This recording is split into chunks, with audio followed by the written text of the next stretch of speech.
வணக்கம் நேயர்களே, தஞ்சாவூர் சமையல் சந்தோஷினி. வாங்க அடை குழம்பு வைக்கலாமா? அடை குழம்பு ரைஸ் குக்கரில் வைக்கலாம் வாங்க. இப்போ பருப்பு வந்து 100 ஊற போட்டு 150 கடலைப்பருப்பு ஊற போட்டிருக்கேங்க. இதை நல்லா ஊற வச்சு இதை அரைச்சிக்கோங்க.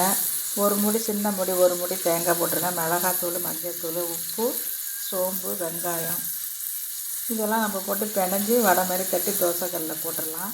இப்போ அடுப்பு ஆன் பண்ணி இந்த குக்கர் தான் ஆன் பண்ணியிருக்காங்க. இந்த சோம்பு போட்டிருக்கேன். வெங்காயம் இதில் போட்டு நல்லா வதக்கிடலாம்.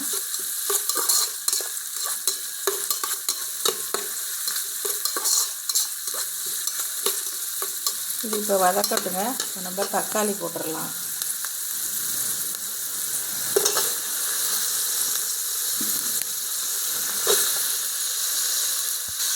இப்போ கொஞ்சம் உப்பு போட்டுடலாங்க. அப்போ தக்காளி நல்லா வதக்கும்.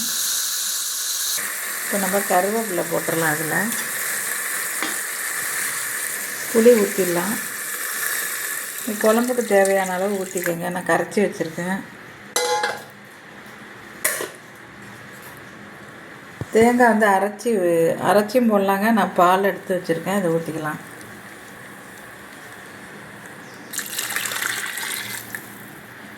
பால் ஊற்றி வச்சுங்க.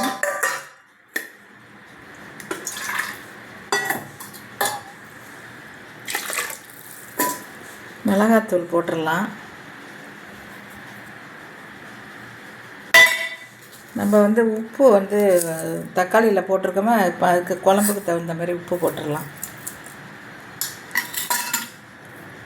அவ்வளோதாங்க. இது நல்லா இப்போ நல்லா கொதிக்கட்டும். கொஞ்சமாக தண்ணி ஊற்றிக்கலாம். இது கொஞ்சம் தண்ணியாக தான் இருக்கணும் குழம்பு. தண்ணி ஊற்றிக்கலாங்க. அவ்வளோதாங்க. இது நல்லா கொதிக்கட்டும். நம்ம அதுக்குள்ளே இந்த வடையை ரெடி பண்ணிடலாம். மூடி வச்சிடலாங்க. இப்போ இந்த வடை மாதிரி தட்டி வச்சுங்க. இப்போ போட்டுடலாம் வாங்க.